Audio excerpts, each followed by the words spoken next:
computer. Okay, we're recording, we're sharing. Slideshow playing from the start.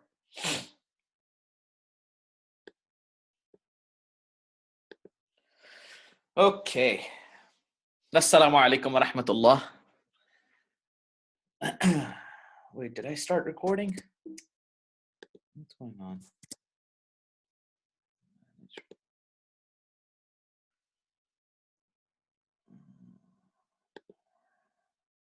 Yep, I started recording. Let's get started. Bismillah ar-Rahman ar-Rahim. Inna alhamdulillah nahmaduhu wa nasta'inuhu wa nastaghfiruh wa na'udhu billahi min shururi anfusina wa min sayyiati a'malina man yahdihillahu fala mudilla lah wa man yudlil fala hadiya lah wa ashhadu an la ilaha illallah wahdahu la sharika lah wa ashhadu anna Muhammadan 'abduhu wa rasuluh. Amma ba'd. Assalamu alaikum wa rahmatullah, everyone. Last week I said that this week's lecture is going to be about interest, but I changed the topic, or I slightly modified the topic to be included to be called the problem of usury, and not just the problem of usury in the sense that most of you are familiar, or at least if you've heard the Islamic point of view on interest and charging of interest and usury, etc., you know that this is considered impermissible and it's a problem, yes. But today's lecture, what I'm going to do, I'm going to only present to you one ayah from the Quran in which Allah subhanahu wa ta'ala has declared the charging of interest tantamount to declaring war upon Allah and His Messenger.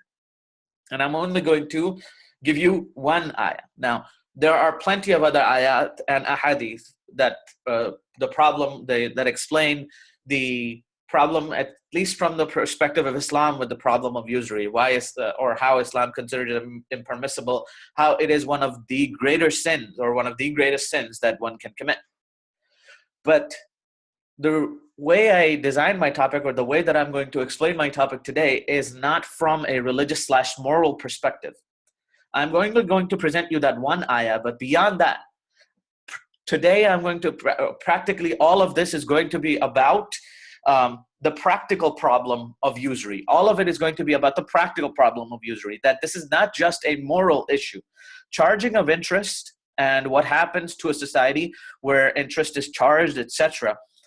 This is not just a moral issue, because a lot of it is mostly, in most religious lectures, is framed as a moral issue. How it is a moral issue because a person charging interest will usually end up sucking other people's blood, and basically it's unfair and things like that. But today I'm going to present to you one very practical and one very real problem of usury, and I'm going to present to you one problem. Today, one problem. There are plenty of other problems of usury, and if you appreciate/understand this lecture a little bit, you will start to understand those. Now, this is another piece of poetry that I selected from Allama Iqbal Bangedara, and it goes something like this: Gulzare hastabud na begana var dekh, Gulzare hastabud na begana var dekh, hai dekhne ki cheez ise bar bar dekh. Roughly translated, it means, do not look at the garden of existence as if you're a stranger or like a stranger, but it is a thing worth looking at. Look at it repeatedly. And what does that mean? Meaning, whatever is happening around you, don't be oblivious to it. Don't think that what's happening around you is somehow not worth contemplating, not worth thinking about, not worth pondering.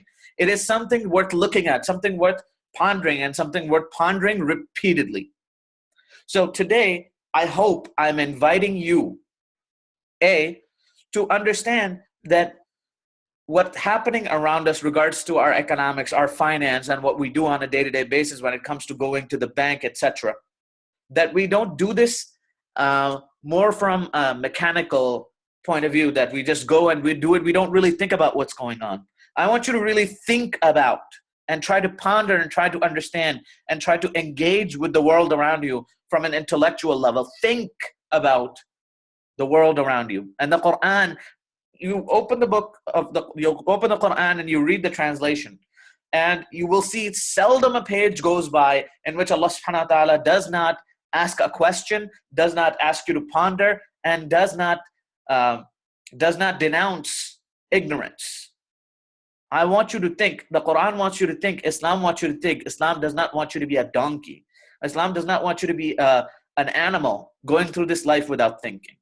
And this piece of poetry that I've chosen explains that very well. On the agenda today. For the agenda today. Today's topic I'm going to is slightly more geared toward the adults, not in the sense that it's explicit, but in order to understand it, you're going to need a little bit more knowledge than perhaps children might be able to absorb. Now, what does that mean? You're going to need a little bit of a knowledge of what a bank is and what a bank account is, and what a claim check is, etc. We went through some of these definitions last time. Hopefully, you will start to appreciate it a little more in this lecture. Oh, and by the way, if during this lecture you have a question, now this might be longer than an hour, so my apologies for that. If you have any questions during this lecture, unmute yourself and you can ask the question. Okay, I'll answer it during the lecture because it's important. If you have a question, somebody else is probably going to have that question as well. So today on the agenda, what is interest? What exactly is defined as interest? And what is the definition of usury versus charging of interest in the modern sense? And in the Islamic sense, what is the difference, if there is a difference, which there isn't? Then we're going to give you, in order for you to truly appreciate what the modern financial system and how modern currency works, I'm going to give you an overview of what are claim checks and how modern currency came into existence. What we see in our wallets and every day, the paper-based currency that we see in our wallets today, how it came into existence. Then I'm going to talk about modern banking and the fractional reserve banking system. What it does and how it is able to cause a lot of problems by charging of interest, and via fractional reserve banking, what the modern banking system is able to do to the modern money supply. And then I'm going to give you some pointers on the actual real problem of usury, that this is not just a moral issue, that this is not just something that Allah subhanahu wa ta'ala and His Messenger just say because they're being stubborn. This is a real problem for people, and this is a real problem for us, and I'll explain to you how that is. Okay, so just like I promised, one or two ayat, no more. This is the two subsequent ayat in Surah Al Baqarah. And in it, Allah subhanahu wa ta'ala is condemning the charging of riba, or charging of interest. And it goes as follows. You know what, in the interest of time, I'll just translate it. O you who believe, who fear Allah, and give up what remains due to you of interest, if you indeed, or if you should be believers, if you indeed are believers. And if you do not give that up, then be informed of a war against you from Allah and His Messenger. But if you repent, you may have your principle, thus you do no wrong, and you are not, nor are you wronged. What does that mean? In this ayah, Allah subhanahu wa ta'ala is giving this as a litmus test of a believer. That if you are in fact a believer, then give up charging of interest. You are allowed to keep your principle. You are allowed to keep your principle, and I'll give you what that means in just a second. You are allowed to keep your principle, but you must give up interest. That means if you get back your principle, you haven't been wronged, and nobody has wronged you, which is fine. But if you don't give up interest, it is tantamount to waging war against Allah and His Messenger, which basically means you've lost already. You've lost already. If Allah and His Messenger declare war upon you, and if you are declaring war upon them, you have in fact lost already. Just one ayah or two ayat, and no more in terms of, if you want, there's plenty of ayat, there's plenty of ahadith upon the prohibition of interest, etc. Well, so I won't go into the details of those. These are the only two that I'm going to talk about today. But in order to understand interest and usury, we have to understand what is interest. What is interest? The definition of interest goes something as follows.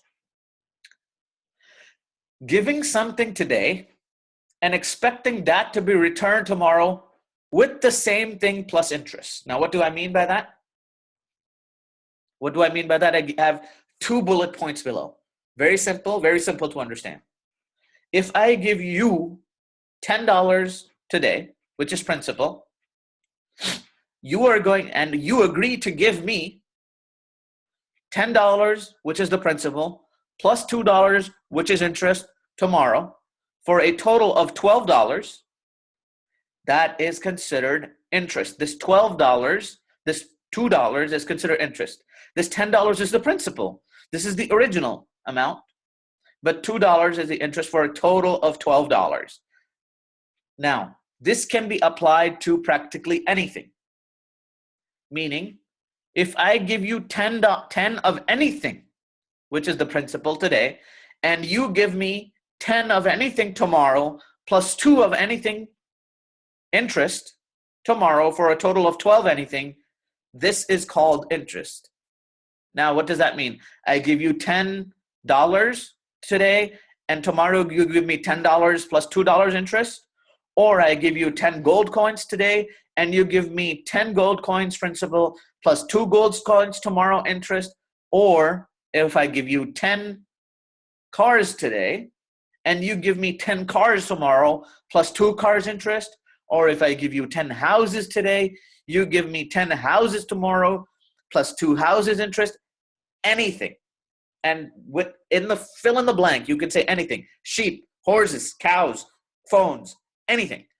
If you give me, or if I give you $10, 10 anything principal today, and you give me 10 anything principal plus 2 anything to interest tomorrow for a total of 12 anything, this is the fundamental premise of interest. Understood? It doesn't just have to do with money. It can be anything. It can be gold. It can be money. It can be what we call the currency, or dollars or rupees or pounds that we know, that we think about. But it can also be horses. It can also be cars, etc. I hope you're understanding the fundamental definition of interest. If you have any questions, by the way, unmute yourself and ask a question. Now, what is the difference between usury and interest? What is the difference? In modern days, hang on a second. Let me see if you're even able to ask questions, just in case you're not. Okay.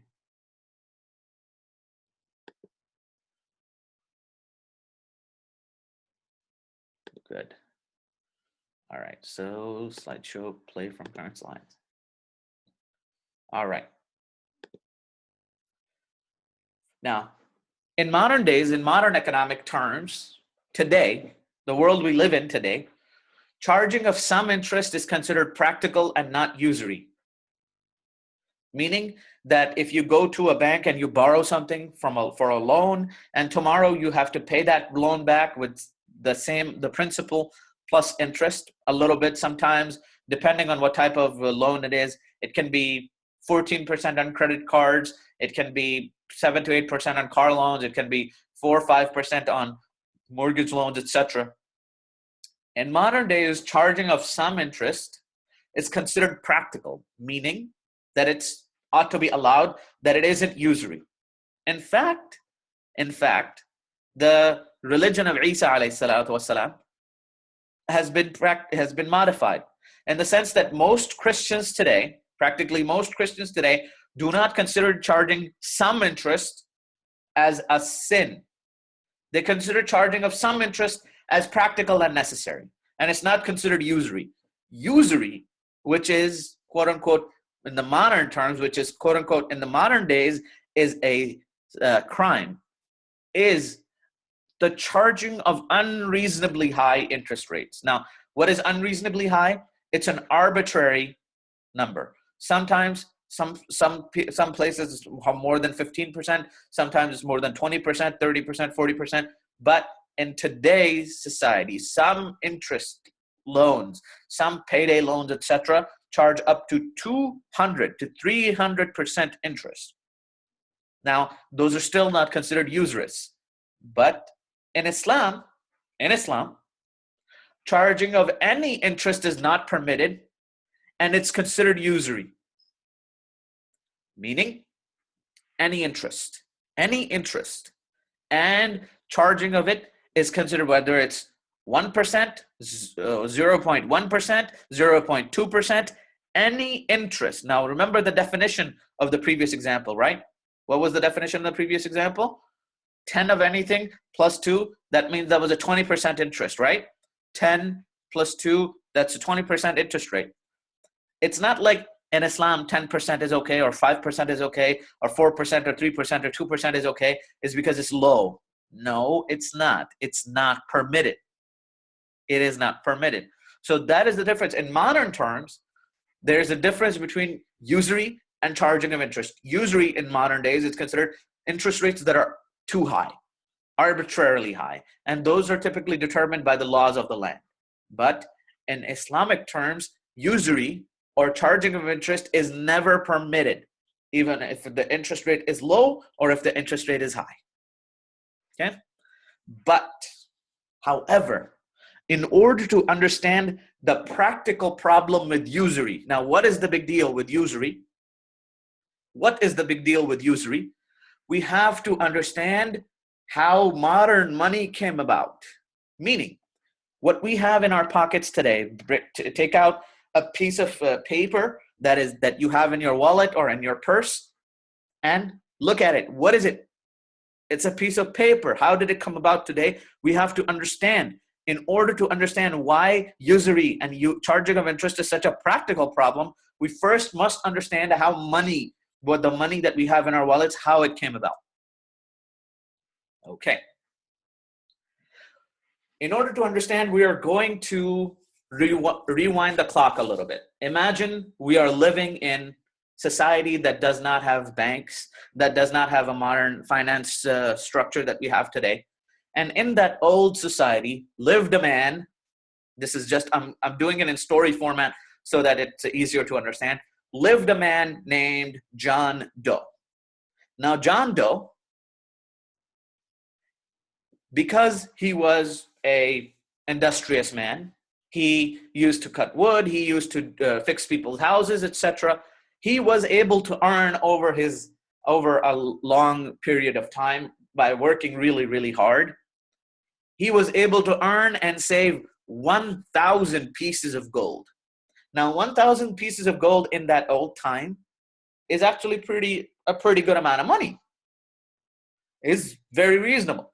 It's a decent amount, right?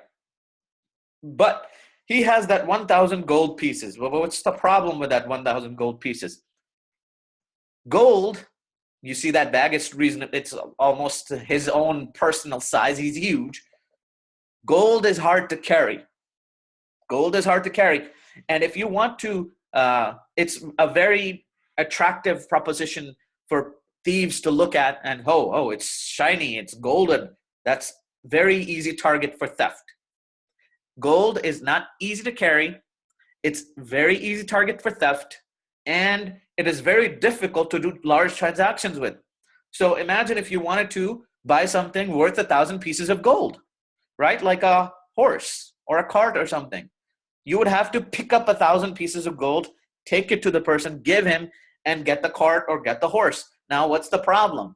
1,000 pieces of gold is very, very heavy. But imagine if you wanted to buy a house that was worth 20,000 pieces of gold or something.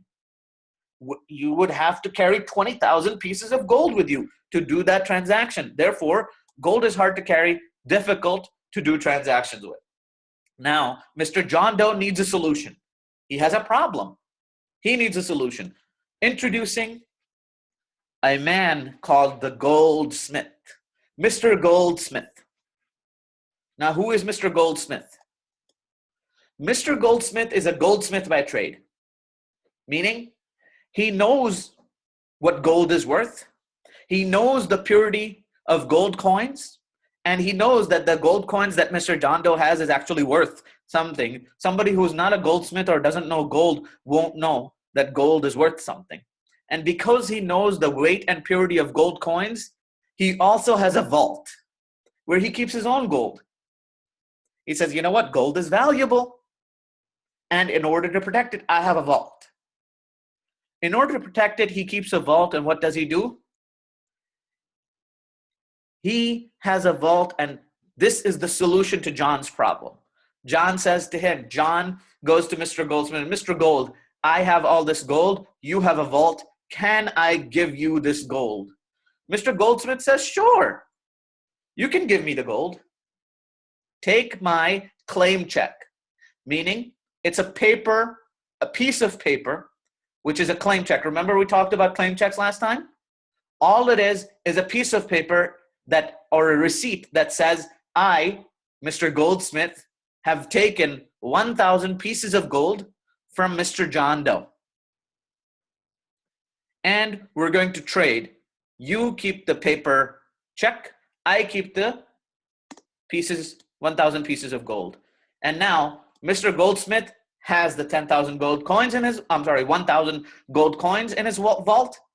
And Mr. John Doe has the check.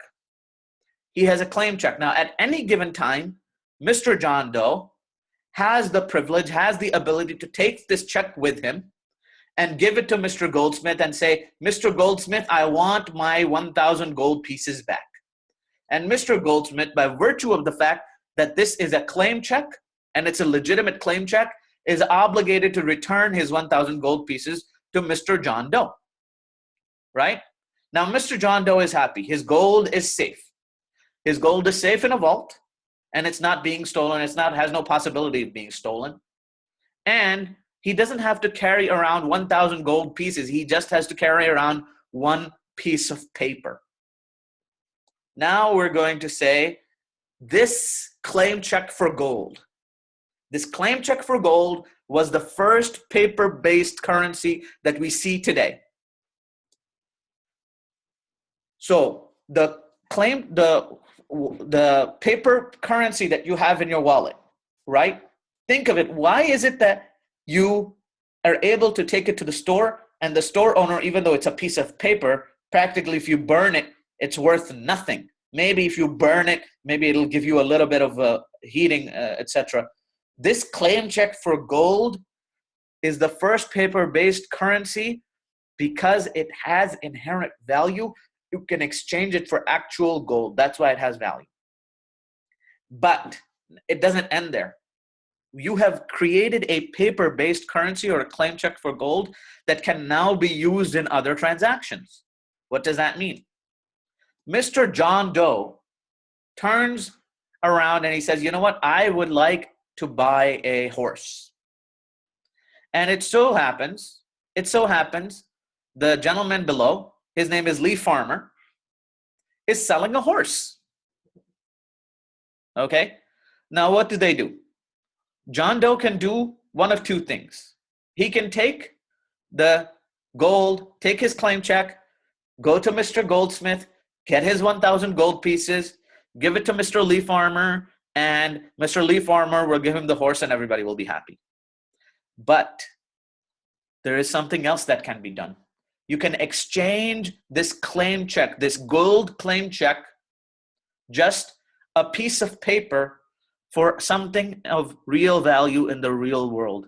Meaning this Mr. John Doe can give his 1,000 gold coin claim check to Mr. Lee Farmer, and Lee Farmer can give him the horse, and the transaction is complete. Now what happens? Mr. John Doe no longer holds the claim check to the 1,000 pieces of gold. Who holds it? Mr. Lee Farmer does, because he gave his claim check to Mr. John Doe.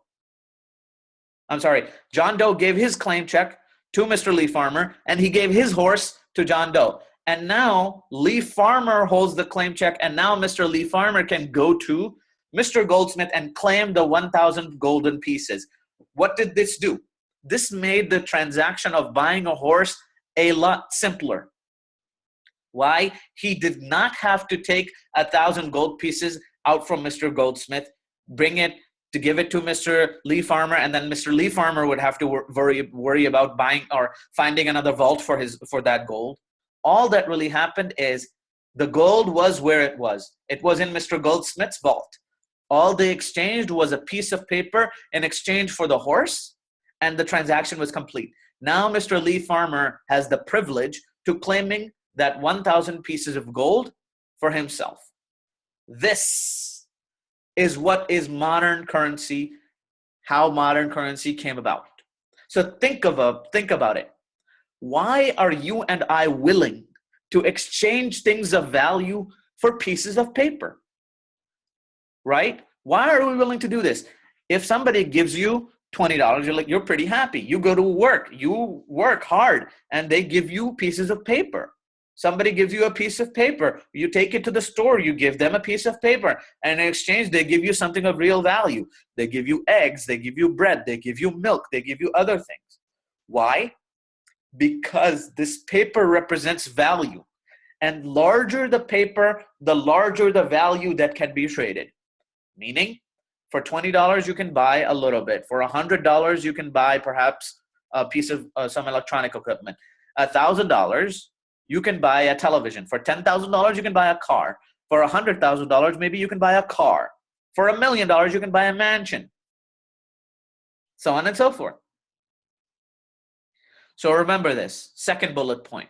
This paper represents value. The paper that we hold in our pockets is a representation of value. And the larger the value, the greater the things that can be traded with it. Okay? So far, so good. But this bullet point, I just wanted to make you aware that modern currency that we have today, it does not hold value because it's gold-backed. A lot of people continue to think that the gold or the modern currency that we have in our wallets or on our purses has a value because it is a claim check for gold. A lot of people think that. It is no longer true. The currency that we hold in our pockets is not a claim check for gold. That means it's not gold-backed anymore. It's not true anymore. But let's assume that it is. You remember the example that we just did with Lee Farmer and John Doe and Goldsmith? That claim check, that paper-based claim check was the first modern currency, and it's actually a claim check for gold. Modern currency may not be so, but let's assume for a second that it is. Just assume it, right? Therefore, we can think of the 1,000 gold piece claim check that Mr. Lee Farmer has equivalent to $1,000. Okay? Therefore, we can think of the 1,000 gold pieces claim check that Mr. Lee Farmer has equal to $1,000, just for the sake of argument. Now, I'm going to pause here for a second. I'm going to unmute everybody, and I'm going to ask if anybody has any questions, if there's any problems so far.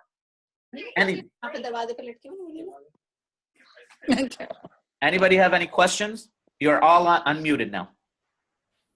ये आखिर में क्या किया तुमने बेटे कि तुमने क्या कहा कि अब वो जो गोल्ड स्मिथ है उसके पास गोल्ड को मैंने डॉलर से बना दिया. आखिर में नहीं समझ में आई, बिल्कुल last sentence. Okay, the last bullet point.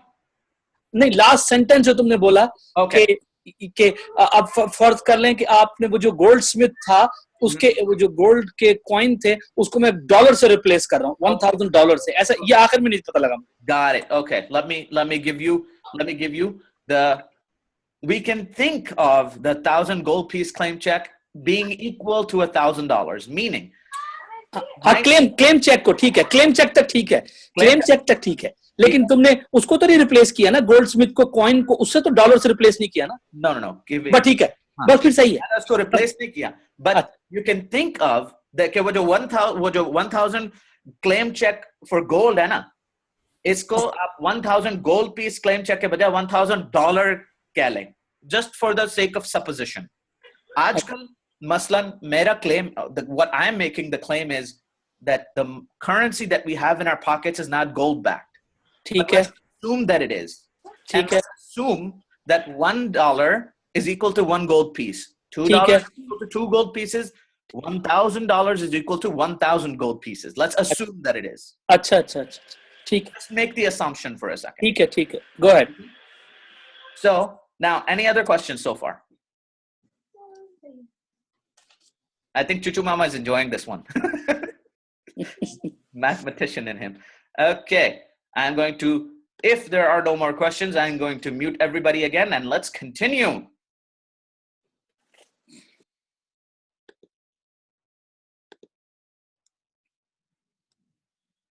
All right. Now, let's assume that that $1,000 is with Leaf Farmer, and let's fast forward to today. Woohoo! We are in the world of banks and financial corporations and institutions, etc. Welcome to today. Just a second ago, the example we were talking about was in the old days, but now welcome to today. In today's world, banks and other financial institutions primarily lend money on interest, meaning they give you money, you go buy a house, and in exchange, you give them some money plus interest. You go buy a car, they give you money, you give them that principal back plus some interest, right? That's the way modern banking works. Now, I'm going to be making a lot of assertions and assumptions. If you have any questions about the assertions and assumptions, I'm going to pause in the middle, ask questions, ask if you have questions, and if you do have questions, unmute yourself and ask the question. So, Mr. Lee Farmer has $1,000. And what does he do with the $1,000? What most of us do with the $1,000. He takes it to a bank and deposits it, right? What do we do with $1,000? Nobody keeps $1,000 underneath their mattress. Nobody keeps $1,000 in their pocket or $10,000 in their pocket. They deposit it in a bank. What does the bank do with that money is the question. What does the bank do? Loans it out to someone else. Loans that money out to someone else. However, the bank by law is required to keep a fraction of the deposit in its account to satisfy government requirements. Now, what do I mean by that? Mr. Lee Farmer deposits $1,000 in his bank. Then the bank can take some portion of that and loan it to someone else. Typically, 9/10 of it, of the original deposit, can be loaned, and 1/10 must be held in reserve. This is a requirement that is imposed by the government, and this is what is called the fractional reserve that the bank must keep in order to satisfy the government requirement. Meaning, if Mr. Lee Farmer deposits $1,000 in his bank, then the bank is required to keep 1/10 of it, meaning $100 as a reserve, and is now allowed to loan or give a loan of $900 to someone else. Any questions so far? Unmute yourself if you have questions. You know what? Let's do this. Let's do this. I am tired of unmuting and muting everybody. I'm going to unmute you guys. Now, you have the ability to mute yourselves, but please ask questions if you have, okay? So go ahead if you want to, you can mute yourself, but do ask questions if you have in the middle. Okay, so now the bank is required to hold a part of that deposit as a fraction. Moving on. What does Lee Farmer do with that $1,000 check? He goes to CPN Bank. CPN Bank is a bank that is all over the place. It's a fictitious bank. Think of it as PNC Bank, but it's a different bank. We're thinking of a fictitious bank. Let's call it CPN Bank. And CPN Bank, what does Lee Farmer do?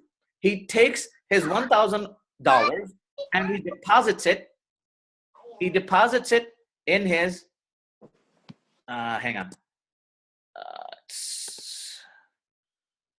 Who's that? There we go. Sorry about that, but I think this is very important stuff, so I got to keep going to it. Lee Farmer deposits his $1,000 into his checking account, right? What ends up happening? When he logs into his online banking, he sees that he has $1,000 in his checking account. Now, for Mr. Lee Farmer, if you remember, we've been talking about this in our previous lectures. Mr. Lee Farmer has $1,000 as an asset. Why? Because it's his money. He's rich. He has $1,000 in assets. This is his original deposit. Now remember this number for a second. I want you to remember this number called the original deposit. It's in the amount of $1,000. Mr. Lee Farmer has an asset in the amount of $1,000 in CPN Bank. But the CPN Bank, their accounting department, lists this $1,000 as a liability in their accounting system, in their bookkeeping system. Why do they list it as a liability? Because this money is not theirs. This money actually belongs to Mr. Lee Farmer, right? This $1,000 doesn't belong to the bank. It's a liability. At any time, Mr. Lee Farmer could say, I want my $1,000 back, and the bank will be required to give it to him. Why? This money is this money in $1,000 is his money, not the bank's money. Therefore, the bank lists it as a liability. This is what we call the double entry bookkeeping system. On the left-hand side, we have debits, which is the $1,000 original deposit. On the right-hand side, we have credits, which is in the liability. So on two separate accounts, $1,000 is written and the books are balanced. Double entry bookkeeping system. On the right-hand side, you have the liabilities. On the left-hand side, you have the assets. Okay, moving on. Now, in some other part of town, let's assume in some other part of town, there is a transaction happening. We have in New Jersey a person named Mr. Emmanuel Transmission. Mr. Emmanuel Transmission wants to buy a car, and the car just so happens is worth $900. And Mr. Car Dealer here is selling this car for $900. So Mr. Emmanuel Transmission goes to Mr. Car Dealer and he says, Mr. Car Dealer, I would like to buy your car. Will you give me the car? Mr. Car Dealer says, sure, give me $900.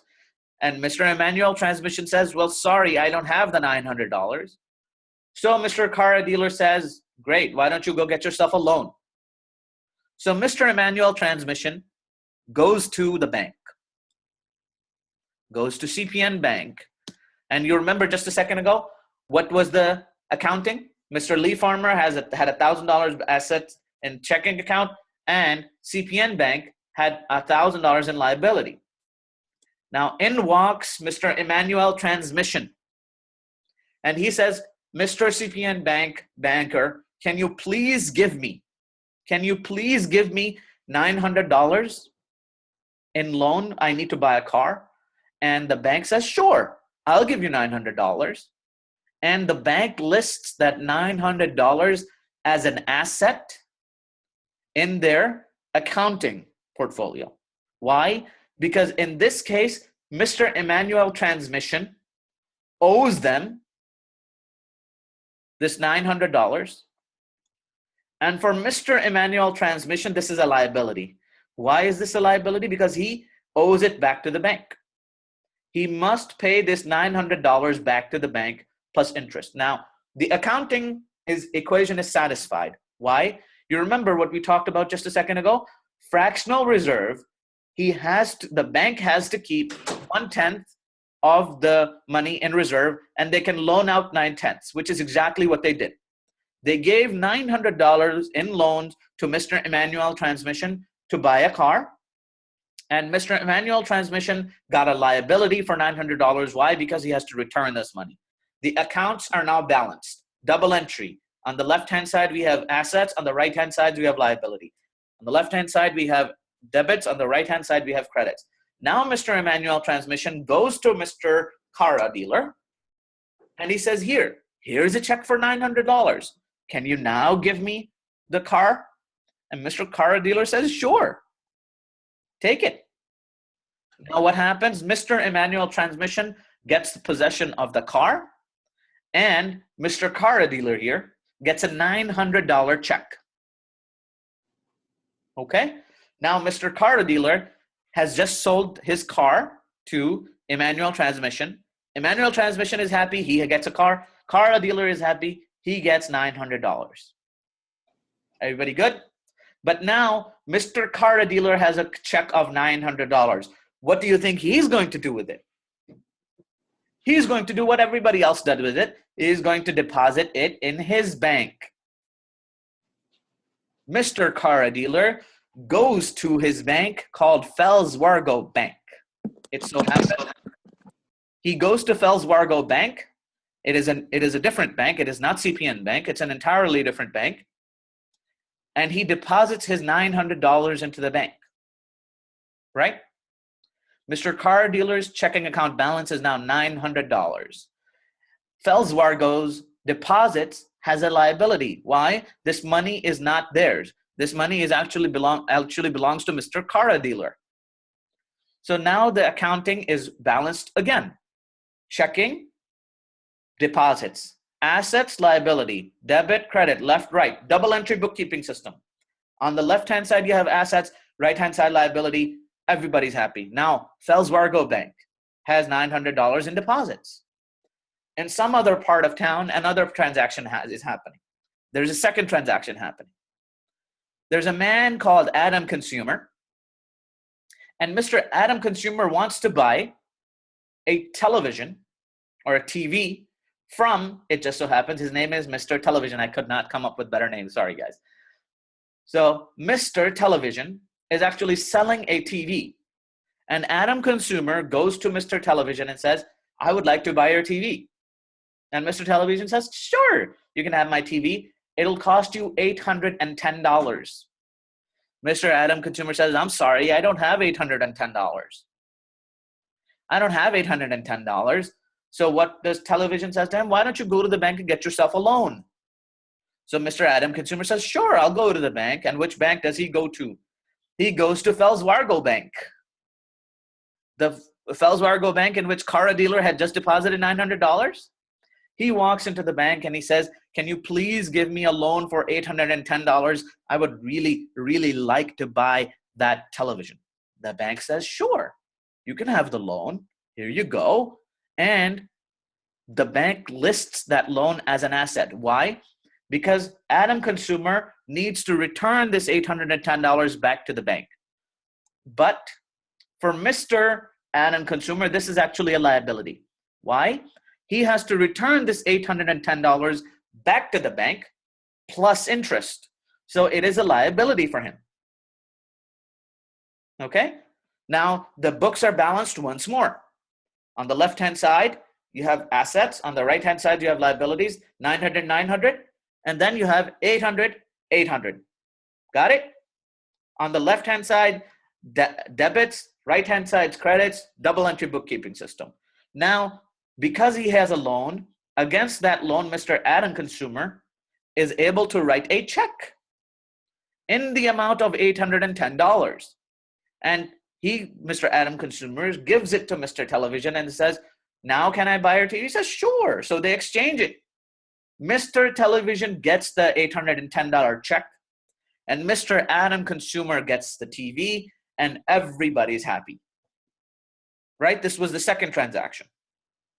Now, what do you think Mr. Television is going to do with the $810? What does he do? He takes it to his bank. And the bank is called Mace Chenhattan Bank. Now, Mace Chenhattan Bank also accepts deposits. And Mr. Television deposits his $810 into his checking account, and it becomes his asset. And for Mace Chenhattan, that's a liability.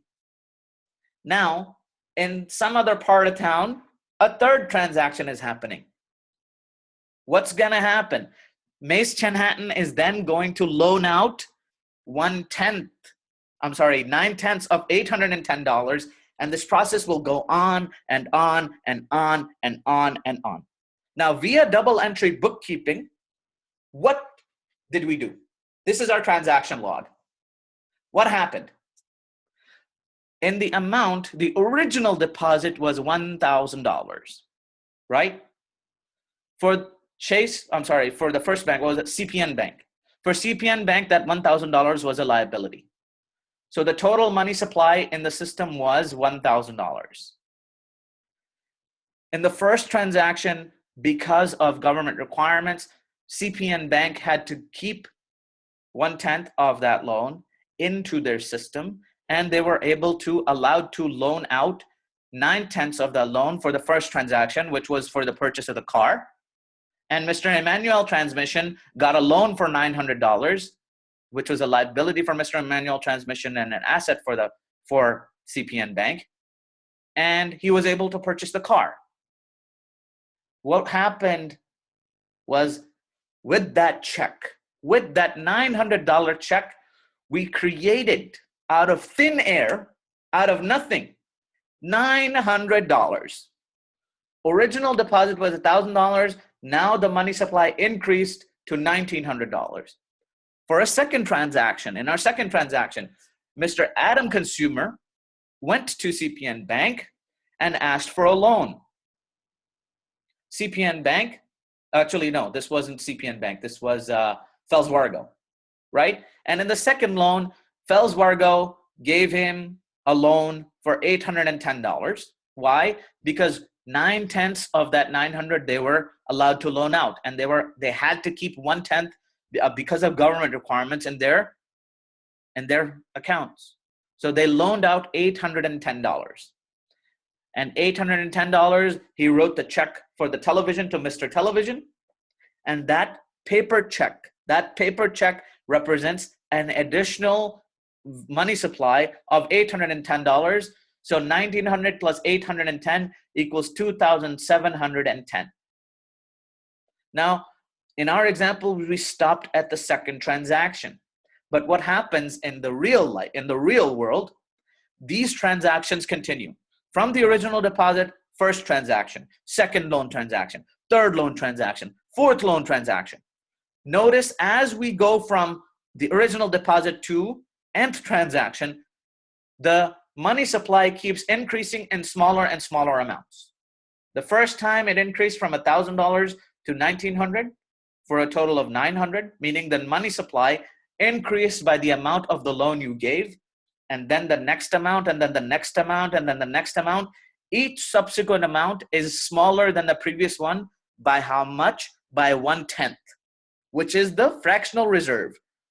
1/10, 1/10, 1/10, 1/10, 1/10. You know how the Russian dolls are? Russian dolls, there's a big doll, and then within it there's a smaller doll, and then within it there's a smaller doll, and then within it there's a smaller doll. Think of these loans that are being created, this money that is being created, as dolls of the original $1,000 deposit. Based on that $1,000 deposit, the bank was able to create $900, and then $810, and then $729, and then $656.1. And every subsequent transaction is going to be the previous loan amount, which is L, this number right here, times 0.9. And the total money supply is going to be the previous money supply plus L times 0.9. Okay? As you go, you can keep creating money.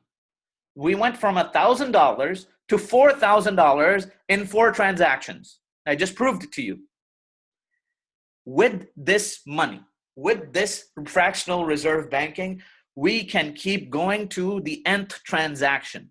The nth transaction, and the total amount of money that you can create is actually multiply the deposit, or actually it would be divide the deposit. This is actually my fault. It's not an asterisk. It should be a slash. Divide the deposit by the fractional reserve, which is 1,000 times 0.1 over 0.1. Meaning 1,000 times 10. Using an original deposit of $1,000, using the fractional reserve and loaning on interest, you can create more and more and more and more money. With a total original deposit of $1,000, you, or with the fractional reserve banking system, can create out of thin air, out of absolutely nothing, literally out of thin air. They're not the government. This is a bank doing this. It's not like the government did this. It's not like the government printed $10,000. No, this is the bank. And the bank created this $10,000 in bank credit. But it does not end there. It gets better. using the original deposit of $1,000, the fractional reserve system can create $10,000 in bank credit using the double entry bookkeeping system. Left, right, left, right, left, right, left, right. Smaller loan, smaller loan, smaller loan, smaller loan. Therefore, with an original deposit of $1,000, they can create $10,000. But why do this? Why do this? The bank's primary motivation in doing this is interest. You remember, just a second ago, this is a liability for the bank. $1,000 is actually a deposit from Mr. Lee, and $900 is actually a deposit from Mr. Car Dealer. $810 is actually a deposit from Mr. Television, right? So if they take that deposit, how do they make their money? Their primary motivation in doing this, their primary motivation in giving out these loans and doing this is interest, without which the banks would have no incentive to do this. Absolutely none. Why would they take in and give loans to someone? Why? They're looking for the interest. They're in the business of charging interest. So not only did the banks create $10,000 in bank credit, meaning this isn't something the government did, this is a private institution created this. They also charge interest on this $10,000 liability, the worth of liabilities that they created. This means that the actual money created is principal plus interest. Not just the principal, but principal plus interest. Now let's assume a typical interest rate, let's say it's 7%. I'm averaging mortgage loans, student loans, payday loans, etc. But for simplicity's sake, let's keep it at 7%. The total amount created is actually $10,700 out of thin air. With an original deposit of $1,000, the banks are able to create private credit or bank credit in the amount of $10,700. And the higher the interest rate, the more money you can create, and therefore more profit for the banks. If it is 7%, how much can they create? $700. If it's 10%, how much can they create? $1,000. What if it's 50%? They can create an additional $5,000. If it's 100% interest, with an original deposit of just $1,000, you can create $20,000 in private credit.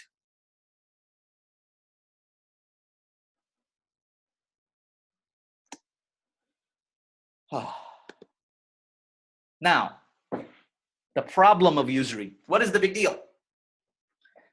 Most of us think that the money that we have in circulation today is created by the government, right? We think. But that's actually not the case. Most of the money that we have in circulation today is not created by the government. It is actually created by private corporations called banks, using the fractional reserve banking system and the double entry bookkeeping system. Most of the money that we have today, when we take our money to the bank and we deposit it, let's make a $3,000 deposit into a bank based on the fractional reserve banking system. If it's a 10th that they're allowed to, then they can create 10 times. If they're 20th, they can create 20 times plus interest, blah, blah, blah. Legal tender laws, meaning by government order or by government decree, allow this privately created bank credit to be converted into actual cash. Meaning, when you go to a bank and you say, here's my loan, I caught the loan in the amount of this much, and I would like the dollars or pounds or pennies or rupees in exchange for that. There's a law on the books that allows privately created bank credit to be converted into cash. Meaning that even though these numbers, let's go back, even though this number $10,000, and this number, $10,700, was created with private bank credit. It was, the government didn't print it. The government didn't print it. The banks did it via the double entry bookkeeping system. Legal tender laws allow this privately created bank credit to be turned into actual cash. There's a law on the books that allows this to occur. Now, what is the big deal? This introduces an inflationary bias into the economy that raises the prices and steals the real value of money. Now, what does that mean? Just a second ago, we did 3 transactions, right? The original transaction was, there were 3 transactions we did: the horse, the car, and the television. What was the original price? With the original price and the $1,000 total money supply, the original prices were around $1,000, $900, and $810. But because we created 10 times the money, $10,700 in the total money supply, the prices will also increase 10 times. Sorry, this is the fact of life. Once upon a time, a horse used to cost $1,000, and now it costs $10,000. A car used to cost $900, it's now $9,000. A TV used to cost $810, now it's $8,100. Deal with it. And I can prove it to you. You ask your parents who have lived here a while, or if your neighbors, if you haven't lived here very long. Once upon a time, a gallon of gas used to cost 12 cents. Yes, there was a time when 1 gallon of gasoline used to cost 12 cents. Once upon a time, burgers, fries, and a milkshake at McDonald's cost less than $1. And this is not the crap burger that most McDonald's serve today, the processed stuff. This was real good beef burgers and real good fries and a milkshake, not the caffeinated Coke stuff. It was a real chocolate or vanilla milkshake at McDonald's. And it was a real meal. And it used to cost less than $1. Once upon a time, a new house in a decent neighborhood used to cost $50,000. No more. And a typical salary was $100 a week, and that was more than sufficient to get by. Over the years, can you think about what's going on around you? In your lifetime, or in your children's lifetime, how much have prices gone up? How much do prices go up? Do prices ever decrease? Why is it that we are constantly in an inflationary bias and feel like our backs are breaking? Why is it that we're constantly thinking, or we're constantly being crushed under this weight of ever increasing prices? This is a problem of usury. With the fractional reserve banking system, you can create money out of thin air. Banks, private corporations create money out of thin air. I just proved it with an original deposit of $1,000 using the fractional reserve system and the double entry bookkeeping system. The private banking system is able to create $10,000, $10,700, and sometimes more. Therefore, now this charging of usury is actually a very, very, very, very lucrative business. In order for some financial institutions to become unimaginably wealthy, ridiculously wealthy, prices must continue to rise. Meaning, never in your lifetime, nor in my lifetime, have I seen general levels of prices go down. Prices always have gone up. Once upon a time, how much was a rupee worth in Pakistan? How much? It was worth something. At least a beggar in my lifetime used to accept a rupee. A beggar won't even accept a rupee anymore. It's nothing. Prices always and will continue to rise, must continue to increase because of this charging of interest. And the poor and the poorest of society are the most vulnerable. Why? Because they hold little material wealth. They typically earn and spend, and they do not buy any material possession. They don't own cars. They don't own many houses. They don't have much gold, because if the price of gold goes up, right? Or if the price of a house goes up, if you own the house, it's a good thing. If you own the gold, it's a good thing. But if you don't own any of these things, what just happened to you? The poor will become poorer in order for the wealthy to become extraordinarily wealthy. More people must become poor and poorer in order for the wealthy to become extraordinarily wealthy.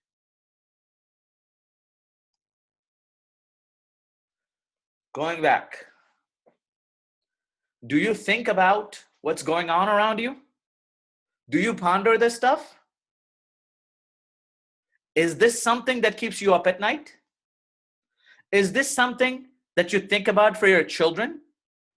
That over their lifetime, they're likely to be crushed under the weight of debt, under the weight of prices? Do you think? Don't look at your life as if you're a stranger. Don't look at what's happening around you as if you're a stranger. Ponder, think. It's something worth thinking about. Another problem of usury. Have you ever thought about, why are you in debt? Why is everyone in debt? Everyone around you is in debt. Your friends are in debt. My parents are in debt. I'm in debt. You're in debt. Anybody who's going to college is in debt. Anybody who is out of college is in debt. Anybody who has a credit card is in debt. Anybody who owns a house is in debt. Anybody who owns a car is in debt. Anybody who lives in the United States is in debt. Typical household in the United States, an average, carries $16,000 of credit card debt for a total of $747 billion all throughout the United States. That's about the total number of debt. Now, these are separate types of debts. Don't think that this 19 is the total sum of the up top. No, this is separate type of debt. The second type of debt is mortgages. Any of us that hold mortgages or give mortgages or have mortgages, on average, it's $172,000. Some people have more, some people have less, for a total of $8.3 trillion. That's thousand, million, billion, trillion, $8.3 trillion.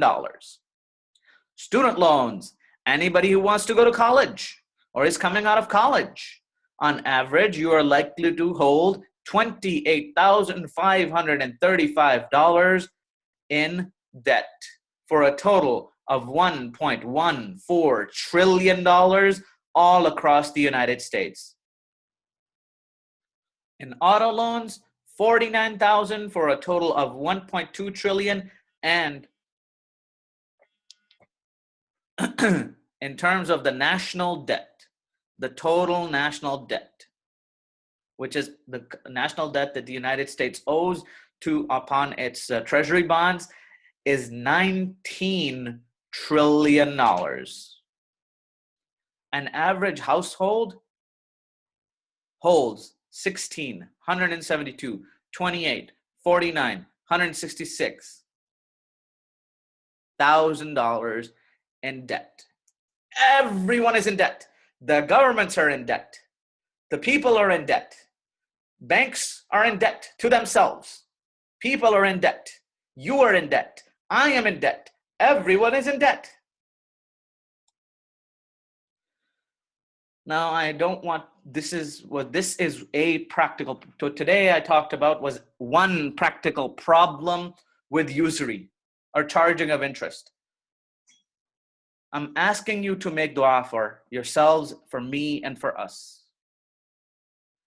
We have to ask Allah. I don't know how this is going to happen. This is good. This is an insurmountable task. We have to ask Allah to give us freedom from this indentured servitude. We are slaves to this, whether we want to admit it or not. The fruits of our labor are constantly stolen from us because of price increases. But one thing is for sure, we have no alternative example. 57 odd countries are Muslim countries, but not a single one has a viable alternative financial system. Not a one. And therefore, we have to try to create this example, but creating this example is an insurmountable task. But this is why it's a request for dua. There is nothing that is impossible for Allah subhanahu wa ta'ala. Nothing that is impossible for Allah subhanahu wa ta'ala. Number one, strive in your life to understand this problem, why usury is a problem. And then make dua to Allah subhanahu wa ta'ala to give us freedom from this indentured servitude.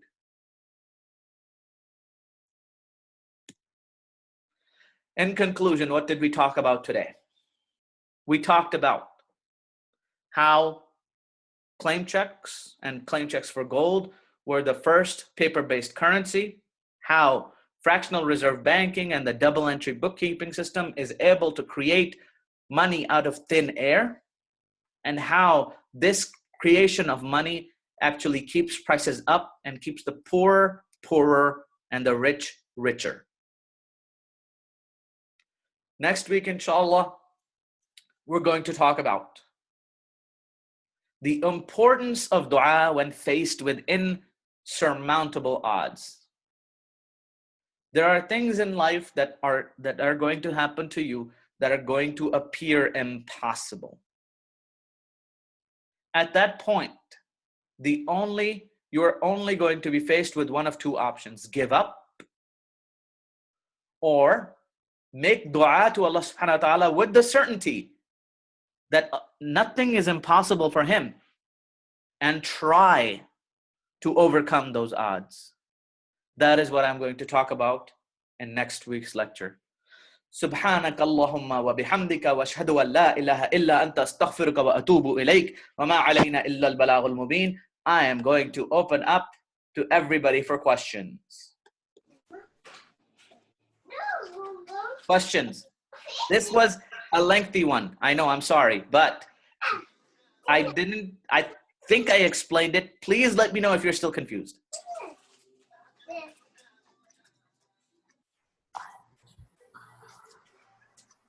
Anybody have any comments on today's lecture?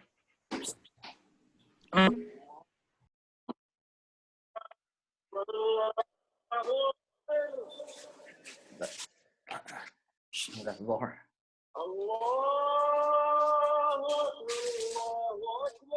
I think that's mom. I'm going to mute her.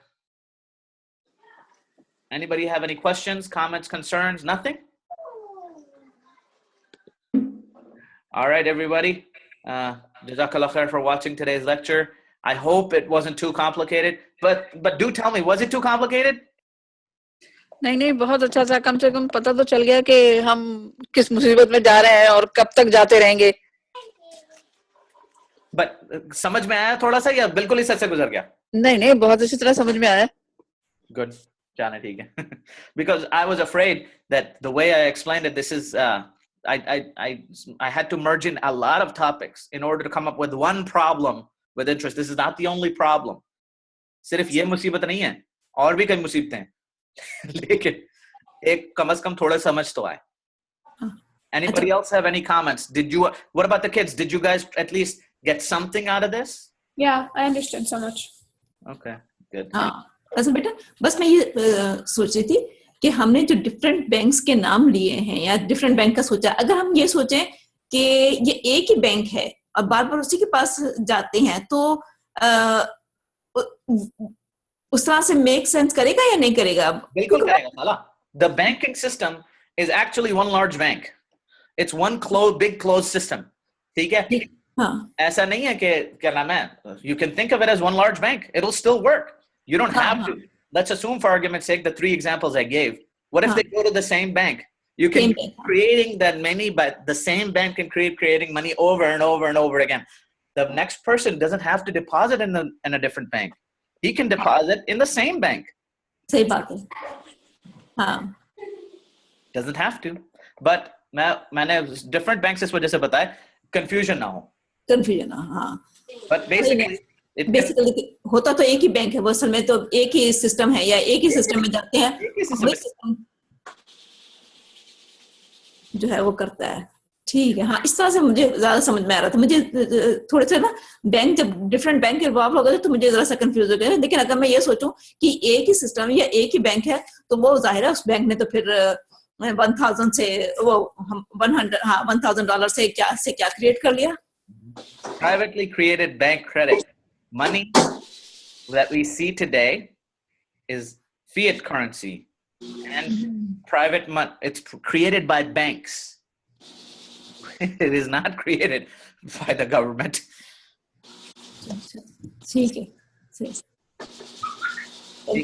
Now, the real practical problem that I discussed with this, the part of usury that I talked about, is that it keeps prices up, keeps people in debt, and keeps the wealthy wealthy and the poorer incredibly poor. Okay, that's it for today. Jazakallah khair for watching. Inshallah, I will see you guys next time. Assalamu alaikum wa rahmatullah, everyone. Wa alaikum assalam wa rahmatullahi wa barakatuh.